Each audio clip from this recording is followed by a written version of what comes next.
Maka ya akhi, perhatian kita kepada hati harus melebihi daripada perhatian kita kepada badan. Apabila kita sakit, banyak diantara kita pergi ke dokter. Kita sakit, segera mencari obat. Sakitnya badan itu memang terasa, tapi sakitnya hati tidak terasa. Hanya orang-orang yang Allah berikan kepadanya rahmat dan kasih sayangnya yang bisa merasakan kepedihan ataupun sakitnya hatinya tersebut. Akhul Islam, azakumullah wa iyyakum. Oleh karena itulah, lihatlah ketika Allah mensifati orang-orang munafikin dalam surat Al-Munafiqun, Allah mengatakan, wa idza ra'aitahum tu'jibuka ajsamuhum. Apabila kamu melihat orang-orang munafik itu, badan-badan mereka, jasad-jasad mereka membuat kamu kagum, kata Allah. Orang-orang munafik rupanya perhatian terhadap badannya luar biasa. Badannya bagus-bagus, ya, sterek-sterek. Ini menunjukkan bahwa kita sebagai seorang muslim jangan melulu yang kita pikirkan adalah badan. Tidak, yang terpenting hati. Kalau Bapak punya badan yang hebat, karet dan yang lainnya, Pak, itu tidak akan menyelamatkan dari adab kubur. Kalau kita punya badan yang tinggi besar dan kuat, sama sekali tidak akan bisa menahan adab Allah sedikit pun juga.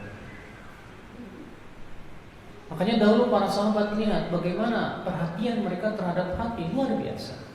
Al-Hasan Al-Basri berkata, ma qubila ashabu Rasulullah SAW bikathratis saum wala bikathratis salah walakinnahum fuddilu bima waqara fi qulubihim.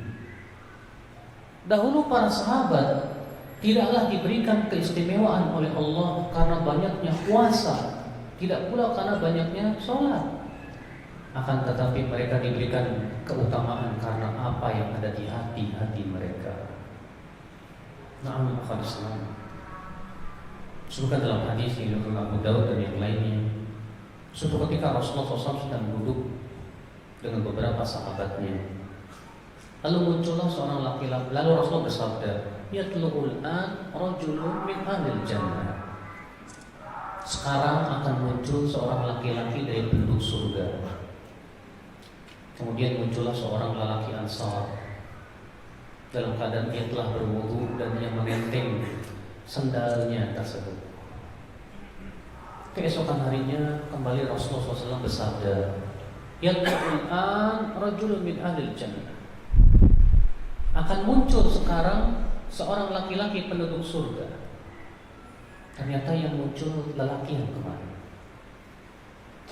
Keesokan harinya Rasulullah bersabda lagi, "Yatlu'ul an rajulun min ahlil jannah."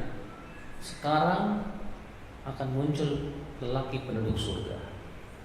Ternyata yang muncul yang kemarin lagi. Maka Abdullah bin Amr bin Al-As berkata, "Siapa orang ini? Aku ingin melihat bagaimana ibadahnya dia." Pergilah ia ke rumah orang tersebut dan berkata, "Wahai fulan, aku lagi sedang bermasalah dengan ayahku. Boleh saya menginap di rumahmu 3 hari?" "Silakan," kata dia. Maka kemudian Abdullah bin Amr pun menginaplah di rumah orang tersebut. Tujuannya ingin melihat bagaimana ibadah orang ini. Ternyata tidak ada sesuatu yang istimewa. Setelah 3 hari lamanya Abdullah bin Amr pun berkata, "Hai fulan, sebetulnya aku tinggal di rumahmu itu karena aku mendengar Rasulullah 3 kali berturut-turut mengatakan bahwa engkau penduduk surga. Aku ingin tahu bagaimana ibadahmu, hai fulan. Dan ternyata aku tidak mendapatkan sesuatu yang istimewa pada dirimu." Orang ini berkata, "Ya, ibadahku seperti yang kamu lihat. Tidak ada kelebihan apa-apa." Kemudian beliau berkata, "Kecuali aku tidak pernah merasa dengki kepada siapapun juga." Masya Allah. Rupanya Pak, hatinya bening, hatinya bersih dari dengki. Padahal siapa di antara kita yang tidak pernah dengki?